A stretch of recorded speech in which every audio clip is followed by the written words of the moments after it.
ขอความเจริญในธรรมและความผาสุกทางใจจงได้มาบังเกิดมีแก่ท่านสาธุชนคนดีผู้เจริญในศีลในธรรมทุกท่านพร้อมกันนี้ขอยกมือ10 นิ้วกราบอาราธนาเอาคุณพระพุทธเจ้าคุณพระธรรมพระสงฆ์คุณพ่อคุณแม่คุณครูบาอาจารย์ผู้ประสิทธิ์ประสาทวิชาความรู้บุญศีลบุญทานสิ่งศักดิ์สิทธิ์ทั้งหลายอันมีพระสยามเทวาธิราชพระบรมธาตุดอยสุเทพและครูบาเจ้าศรีวิจัยเป็นต้นขอได้โปรดมาอภิบาลปกปักรักษาพระสงฆ์พระเจ้าพระเนนเถนน้อยและท่านผู้รับฟังรายการทุกคนทุกท่านเพื่อปากันมีความสุขกายสุขใจเหมือนกันทุกตนทุกองค์ทุกผู้ทุกคนตลอดกาลนานมาแถมแล้วเนอเสียงก้องเสียงกองเสียงมองต่ำเข้าเสียงตุเจ้าเทศนาธรรมมาเยี่ยมมาใจท่านสาธุชนคนดีทั้งหลายถึงบ้านถึงจองเพื่อ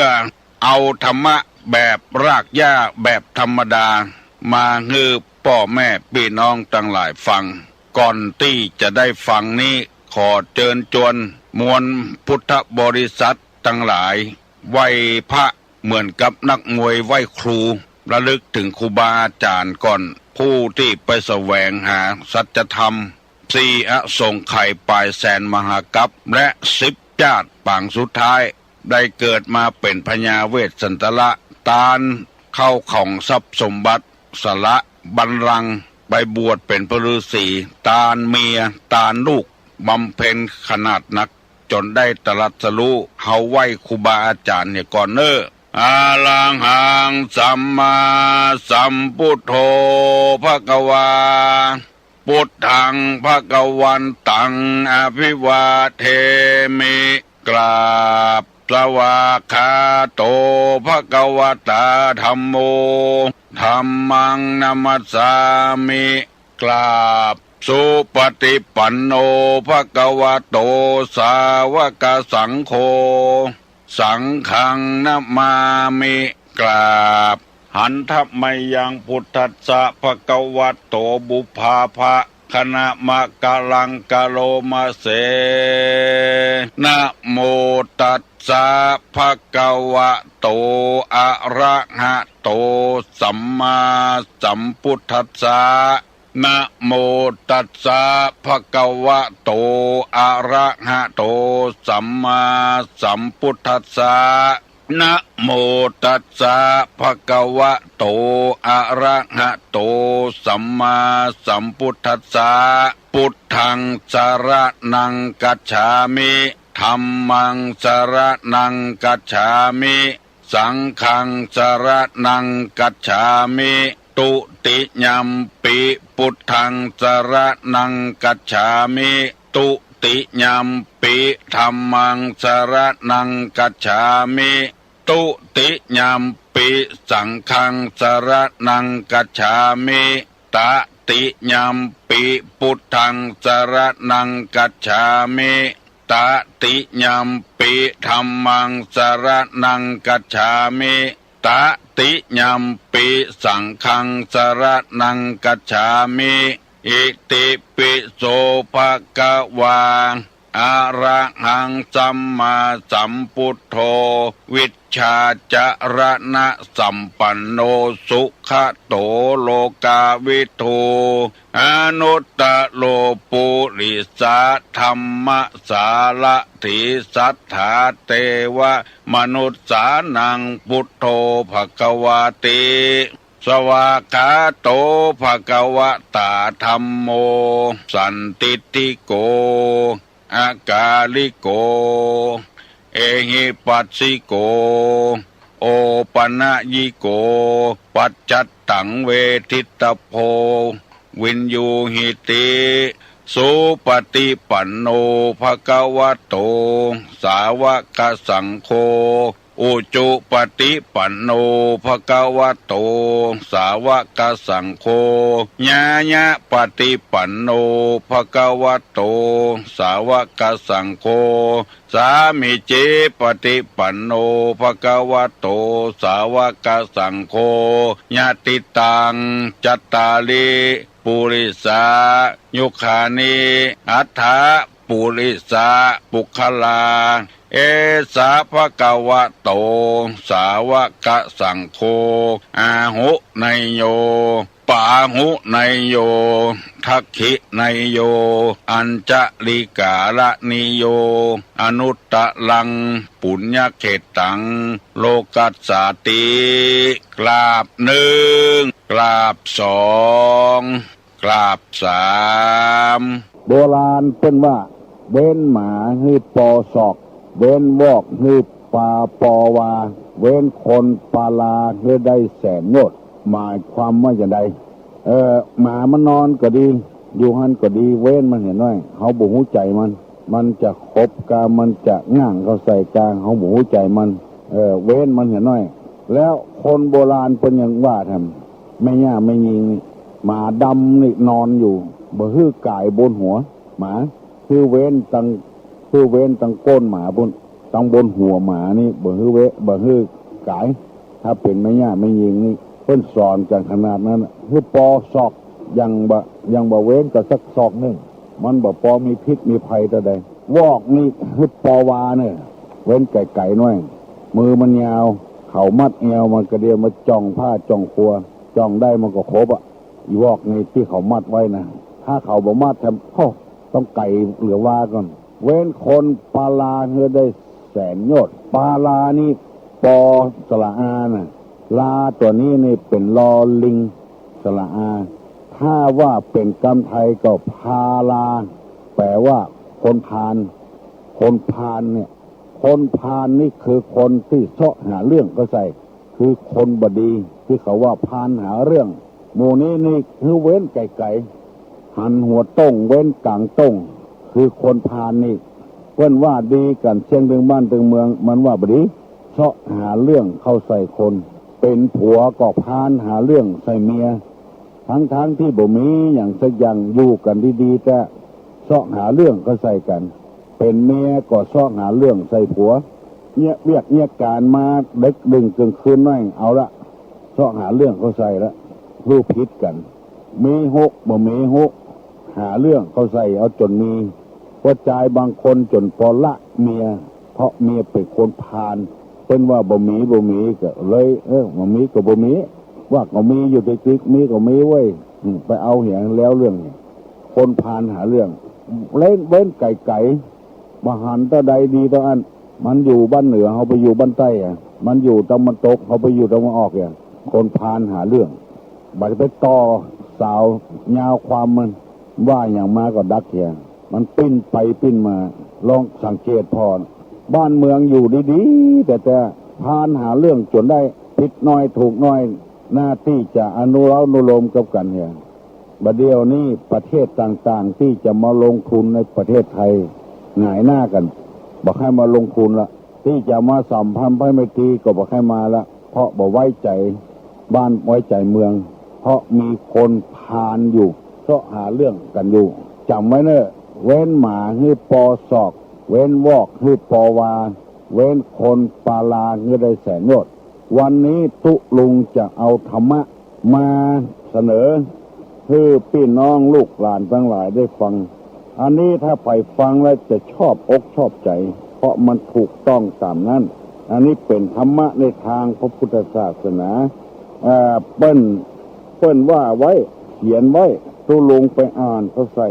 แล้วก็เอามาเสนอให้พี่น้องทั้งหลายฟังเพื่อเขาจะได้ระวังตัวไว้ถ้ามันเป็นไปแล้วก็มันจะจ้าลงไป วันนี้เอากรรมที่ว่าโดยบอกควรให้ยืมเงินแก่บุคคล4อย่างคือ4คนนี้มันจะมาออดอ้อนจะใดก็ตามเถอะมันจะทำให้เฮาใจอ่อนใจจางก็ตามเถอะพยายามทำใจแข็งไว้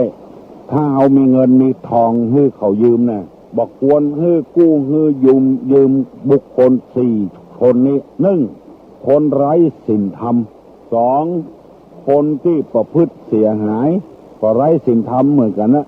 3คนขี้เกียจคร้าน4คนที่ทำกรรมหยาบช้า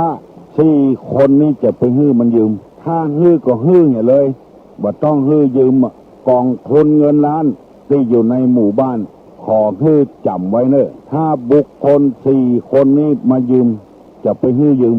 1คนไร้ศีลธรรม2คนที่ประพฤติเสียหาย3คนที่เกียจคร้าน4คนที่ทำกรรมหยาบช้า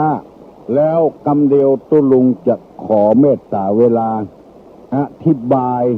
บุคคล4 จำพวกนี้ให้ฟังถ้ามันมาขอยืมปันฮื้อมันไป500บ่ต้องฮื้อยืมส่งเคราะห์มันไปขอยืม100ฮื้อไป20กะ50 บาทกะฮื้อมันไปเตอะตัดอกตัดใจไปถ้าเฮาตัดอกตัดใจต้นหัวทีแล้วเฮาจะบ่เดือดร้อนเฮาจะบ่เป็นสัทธลูกับกันคือหมดอกหมดใจไปบุคคลที่ว่านี้หมายถึงคนที่บ่ใจพี่ใจน้องมิตรแก้วสหายคำกับเฮาบุคคลนี่มันตึงมีอยู่บ่ได้บ่หันหน้าหันตาสักเสื้อพอต้องการมาแต่งหน้าน้อยตาน้อยถ้าบ่ได้นี่ก็ตึงบ่มีที่เพิ่งพระอาศัยละลูกก็จะบ่ได้เรียนละตัดอนาคตของลูกหมดเอามาอ้าง108,900เข้าก็บ่ได้กินเมียก็อยู่โรงพยาบาลสะปะสะปืนอ้างไปเลยเอาฮื้อมันไปอย่าไปฮื้อมันยืมถ้ายืมแล้วมันจะเป็นสัทธลูกันแล้วเฮาก็เป็นบาปในใจคนไร้ศีลธรรมนี่สังเกตพอเถอะอันยังปะหน้าปะตามันเอาหมดบ่มีมนุษยธรรม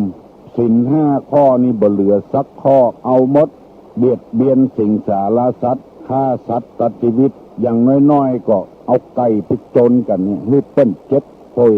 ถ้าไก่การมาก็เนี่ยให้ไก่6 คอไก่ก็มีเคยได้ยินมาแล้วหมู่เนี่ยไร้ศีลไร้ธรรมด่าพ่อได้ด่าแม่ได้เล่าขวัญพี่น้องของตัวได้บ่ถูกบ่ลงกันอย่างนี้ชื่อว่าคนบ่มีศีลบ่มีธรรมไร้ศีลธรรมลูกในท้องในไส้ก็บ่พอบ่กอยบ่เข้าวัดบ่เข้าวานยังบ่พอกินเหล้าเมายาเหี่ยวไม่ย่าไม่ยิงเล่นการพนันเหี่ยวเมื่อคืนหมู่นี้ไร้ศีลธรรมหมดมีเต้าใดก็จะไปฮื้อมันยืมว่ายังมีเมตตาธรรมอยู่ก็ฮื้อมันไปอันนี้ฮ้องกันว่าคนไร้ศีลธรรมนี่จะไปฮื้อยืมสตางค์จำไว้ไผก็ตามเถอะที่ตู้ลงนำมาเสนอนี่บ่ใช่เฮ็ดตัดพี่ตัดน้องตัดเพื่อนตัดสูงบ่ใช่เฮาจะบ่ได้เสียใจบางทีไปวัดไปวาก็บ่ได้ไปละได้ยินข่าวว่ามันไปเฮาเป็นเจ้าหนี้แต่ไปบ่ได้เลยขี้ค้านหันเมื่อหัวทีนี่อู้เป็นอย่างเมื่อลูนมานี่อู้เป็นอย่างเพื่อจะไปปล่อยไปลามตัวกันบ่ไปละขี้ค้านหันมันยืมแล้วมันมาใช้เฮาบางทีหูข่าวเจ้าหนี้ไปเฮาก็บ่ได้ไปละเฮาเป็นลูกหนี้เปิ้นไปใช้เปิ้นการม่วนการงานก็เป็นบ่ม่วนบ่งานไปอันนี้คนไร้ศีลธรรมกำเดียวตู้ลุงจะนำมาถาม2คนที่ประพฤติเสียหายขายของพ่อของแม่แล้วบ่มีเงินก็ล่นไปยืมของเปิ้นอันนี้ประพฤติเสียหายมีประวัติเคยถูกคอกถูกขังเคยหนีออกจากบ้านจากจองเจ้าบ้านเจ้าจองบ่พอใจอันนี้เรียกว่าประพฤติเสียหายตั้งกายก็เสียหายตั้งปากก็เสียหายจิตใจก็ต่ำทรามอันนี้จะไปฮื้อยืมเงินยืมแล้วบ่ได้คืนจะอย่างใดก็ตามจะทำสัญญาอย่างใดก็ตามฟ้องมันก็บ่รู้จะฟ้องเอาหยังเอาไปติดคอกก็ทรมานบ่ได้ตัดไฟต้นลมเอาฮื้อมันบ่ได้เป็น3คนขี้คร้านคือคนจังใดบ่ต้องถามก็ตึงหูกันประตกประเสียงตะวันบ่เกิงฟ้ายังบ่ลุกเตื้อลาบ่ลาด่าเหี่ยวตัวเก่าเปิ้นลูกเจ้ามันลูกฝ่ายให้เหี่ยวเมื่อเจ้าขี้คร้านลูก บรรลุก็บ่ได้จะเงี้ยวใส่ที่นอนด่าเงี้ยวตัวเก่าเงี้ยววอกเงี้ยวจันหมาจะลูกควายบ่ได้แกล้งหาว่าเงี้ยวแกล้งมันขี้มาเจ้าก็ด่าขี้ อันเนี้ยคือคนขี้คร้านเปิ้นลูกกันโปตกประเชียงและตัวยังบ่ลูกเพื่อขี้คร้านซักผ้าซักกวดแก้อยู่ในหม้อให้ได้เป็น3 วัน 4 วันละบ่ซักฮอดเดียวถ้วยจอนอย่างก็แจ้ละว่าหั่นน่ะบ่ล้างห่อเฮือนเดือนดาวอย่างสะปะสะปื้นบ่เจ็ดบ่ถูบ่กวาดบ่เพี้ยวเนี่ยการก็เอาเปรียบเปิ้นบกสวนได้3 กรัม 4 กรัมก็ย่างคนอย่างอี้นี่จะไปฮื้อยืมสตางค์บ่มีโอกาสที่จะเอามาใช้เฮาละก็มีวิธีเดียวนะถ้าเมตตาผ่าลมก็เอาฮื้อไปเหียจะไปฮื้อเต็มร้อย30ฮื้อไปเหียถ้าว่าบ่พอก็บ่ฮื้อเฮ้โหว่าเฮามีเขาก็ถึงโหละเขาจะว่าบ่มีนี่จะไปว่าบ่มีสตางค์ฮื้อยืมมีสตางค์ไว้กินไว้จ่ายนะ1คนไร้ศีลธรรม2ประพฤติเสียหาย3คนขี้ค้าน4คนที่ทำการหยาบช้า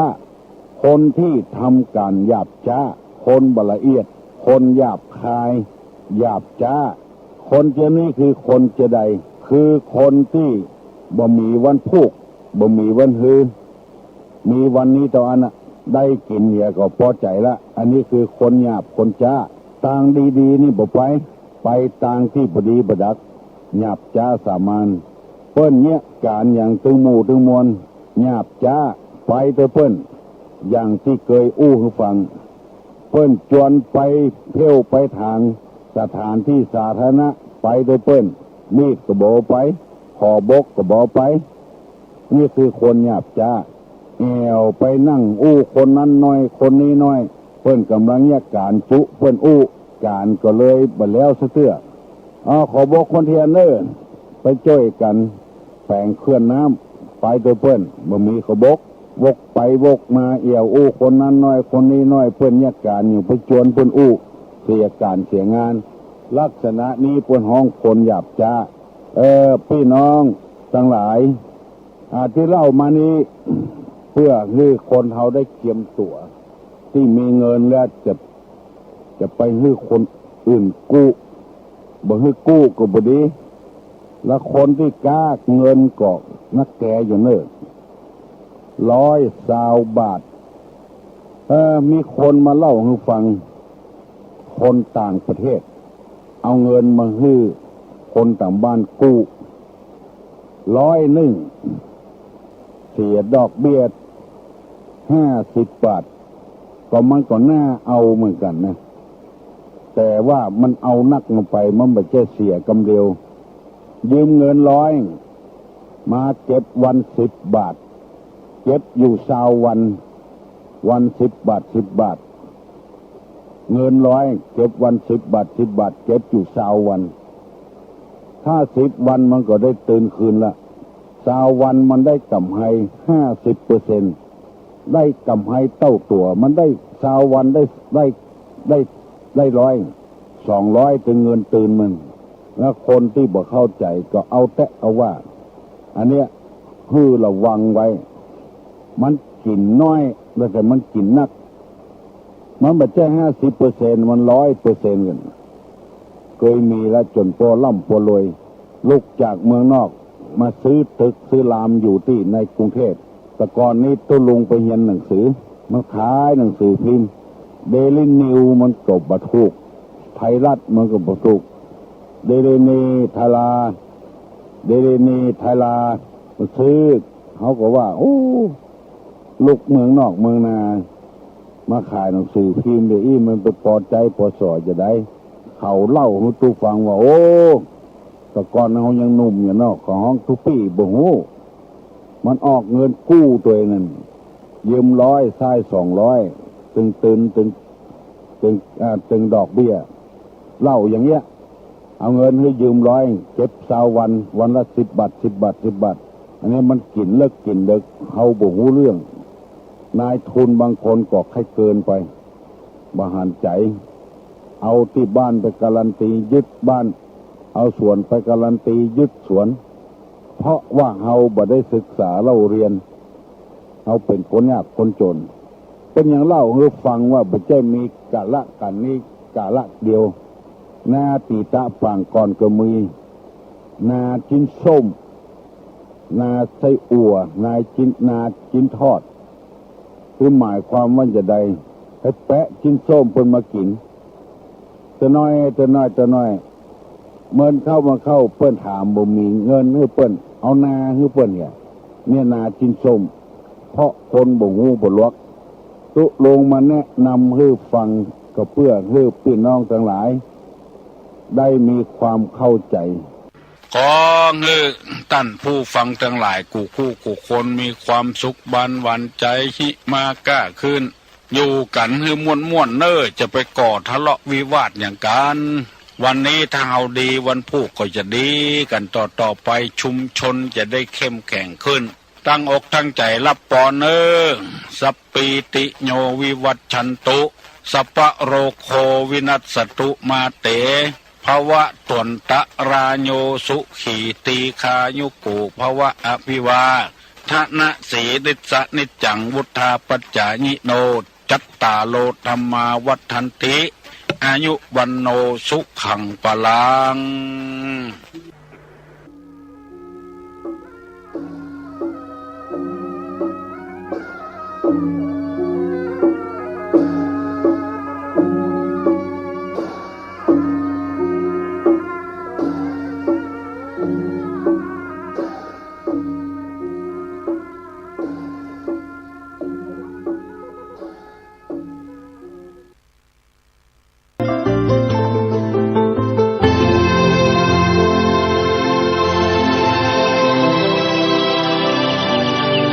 วันนี้เป็นวันพระขอเรียนเชิญพุทธศาสนิกชนทุกท่านมากลั่นจิตให้ใสกลั่นใจให้เป็นบุญด้วยการให้ทานรักษาศีลและเจริญจิตภาวนาน้อมจิตให้เข้าถึงพระรัตนตรัย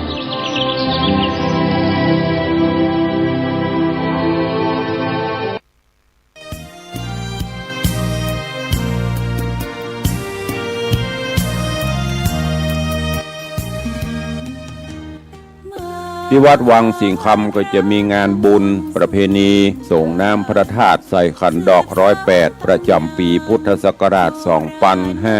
2568 ปีนี้ตรงกับวันที่23 24 25หรือ 23 24 25 เดือนมิถุนายนการนี้ก็จะมีกิจกรรม3 วัน 3 คืนนี้ก็คือเปิดโอกาสให้ญาติโยมทั้งหลายได้ใส่ขันดอก108ปูจากุลพระรัตนตรัยแก้วเจ้าพระพุทธพระธรรมพระสงฆ์หรือปูจากุลหลวง108ได้มีกิจกรรมส่งน้ำพระธาตุดังนั้นก็ขอเจริญปอนเจิญเนอะพี่น้องญาติโยมได้มาห่วมว่างวันไหนก็มาเริ่ม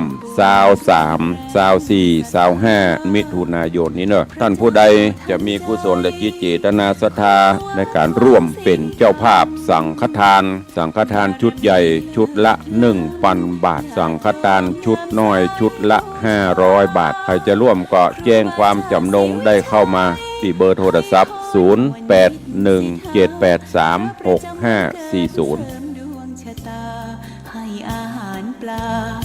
นาวัดสุขใจ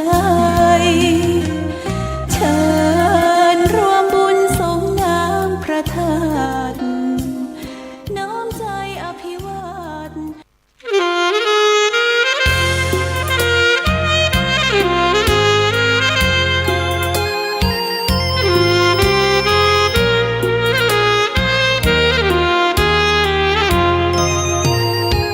หลวงพ่อเจ้าคุณ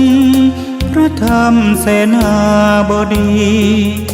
เจริญพรญาติโยมผู้มีจิตศรัทธามาร่วมสร้างบุญรักษาศีล5องค์พระสัมมาไว้เป็นทุนใครมีศีลครบสมบูรณ์จะเพิ่มพูนด้วยบารมี